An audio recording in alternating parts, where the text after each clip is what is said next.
In this video, I'm going to talk about 3 options that buyers and sellers have going into a market like this.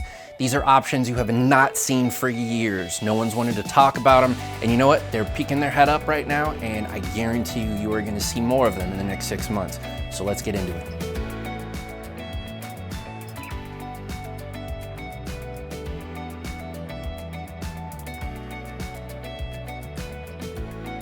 Number 1, a seller carry. Now, a seller carry is just seller financing. What it means is that if I come in on a property and I say, look, I'm gonna get a new loan for this amount, but I'm short this amount, will the seller carry paper? We're gonna go through title, we're gonna record a second lien, everything's gonna be dialed in correctly, but basically the seller is providing some level of financing to the buyer that in many cases, maybe the buyer couldn't get themselves, or maybe it's just a better piece of paper, like it's a better rate or better terms that allows them to maybe pay a little more. So affordability is the name of the game, right? So if we have 2 metrics that a seller is using when they're selling a property, we have price and we have terms. If they're stuck to their price, but they're willing to give on terms, this is where seller financing would make sense. Now, does it apply if a seller needs to sell to be able to put all their equity towards another property? No, probably not. It's just one of the many things that I think you're gonna see in the next couple years. Option number 2, lease option. Now, a lease option is for somebody, if you're a buyer and you're trying to get into a house, but you can't quite afford the house, and a seller, let's say that they need to sell for their price, but they don't necessarily need that equity right now. Well, a lease option is a great option for them. What it does is it's 3 pieces of paper: a lease, an option, and a purchase contract.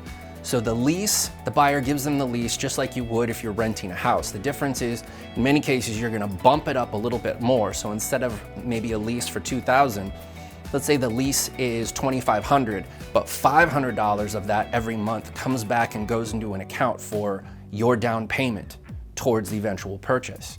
Now, the option gives you the ability to purchase the property for a set purchase price at a later date. Maybe it's within a year, maybe it's within 3 years, maybe it's within 5 years. But then during that time, the person who is leasing the property has the ability to basically use that property like they own the property. They are maintaining it, they are upgrading it, they are repairing it. They're doing all that stuff so when they do eventually take it out, they've bumped the value, the value looks fantastic, so they are able to cash out that seller with the purchase agreement, which is the 3rd piece of paper that you have.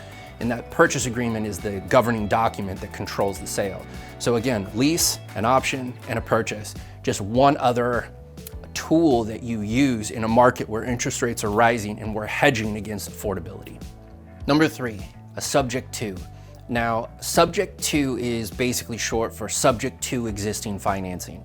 So if a buyer is looking to acquire a property and a seller has an existing mortgage at a lower rate than the rate that you would normally get, let's say in this instance, a new mortgage is going to be 6.5%, but the seller has an existing mortgage at 2.8.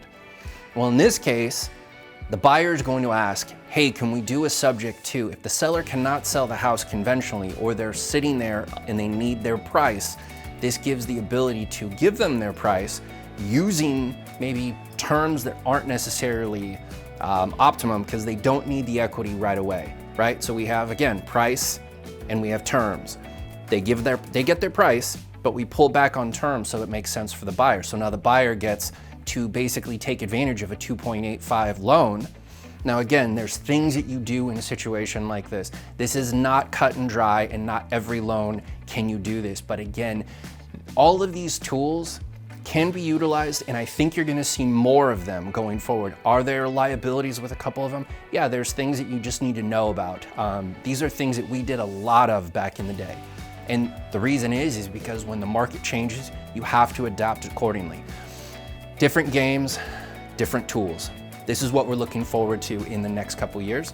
If you have questions on it, by all means reach out. Happy to have a strategy session and talk about your certain situation and what's gonna make sense for you guys. Hope you're having a great day. Take care, bye-bye.